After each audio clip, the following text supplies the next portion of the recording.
தமிழக மக்கள் அனைவருக்குமே வணக்கம். ரேஷன் அட்டை வைத்துள்ள அனைவருக்குமே மார்ச் 1 முதல் இவர்களுக்கு மட்டும் ரேஷன் பொருட்கள் கிடையாது, ரத்து அப்படின்ற மாதிரியான ஒரு புதிய அறிவிப்பை இப்போ தமிழக அரசு வெளியிட்டிருக்காங்க.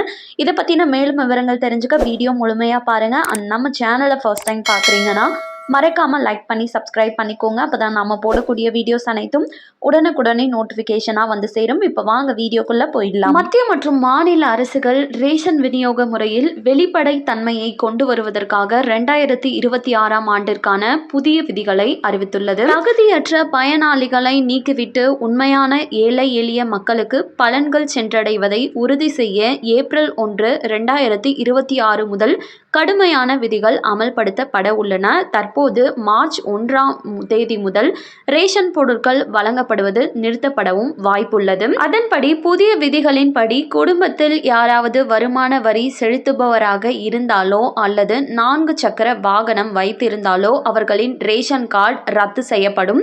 தொடர்ந்து 3 மாதங்கள் ரேஷன் பொருட்களை வாங்காதவர்களின் பெயர்களும் பட்டியலிலிருந்து நீக்கப்படும் என்று அறிவிப்பு வெளியாகியிருக்கு. ரேஷன் கார்டில் இடம்பெற்றுள்ள ஒவ்வொரு குடும்ப உறுப்பினரும் பிப்ரவரி 28, 2026ற்குள் தங்களது EKYC நடைமுறையை முடிக்க வேண்டும் என்பது கட்டாயமாக்கப்பட்டுள்ளது. அருகில் உள்ள ரேஷன் கடைக்கு சென்று கைரேகை பதிவு மூலமாகவோ அல்லது மேரா ரேஷன் ஆப் செயலி மூலம் முக அங்கீகாரத்தை பயன்படுத்தியோ இந்த சரிபார்ப்பை மேற்கொள்ளலாம்.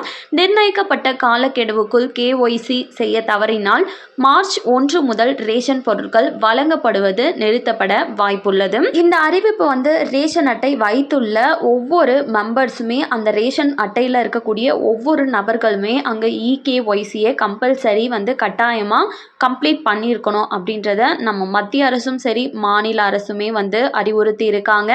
அப்படி இல்லைன்னா மார்ச் 1ஆம் தேதி முதல் அவங்களுக்கு ரேஷன் பொருட்கள் வழங்கப்படுவது நிறுத்தப்படும் அப்படின்னும் இதற்கூடவே பார்த்தீங்கன்னா புதிய அறிவிப்பா ரேஷன் அட்டை பயனாளிகளின் வசதிக்காக 3 மாத ரேஷன் பொருட்களை ஒரே நேரத்தில் பெறும் வசதியையும் இப்போ சில மாநிலங்களில் அறிமுகப்படுத்தப்பட்டிருக்கு குறிப்பிடத்தக்கது.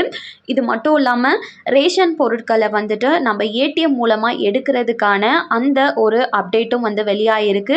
இது ஒரு சில மாநிலங்களில் இப்போ டெமோக்காக வச்சு பயன்படுத்தியதில் நிறைய மக்களுக்கு இது ரொம்ப யூஸ்ஃபுல்லாக இருக்கிறதுனால இன்னும் கூடிய சீக்கிரம் நம்ம தமிழகத்திலையும் இதை அறிமுகப்படுத்த போகிறாங்க அப்படின்றதும் குறிப்பிடத்தக்கது.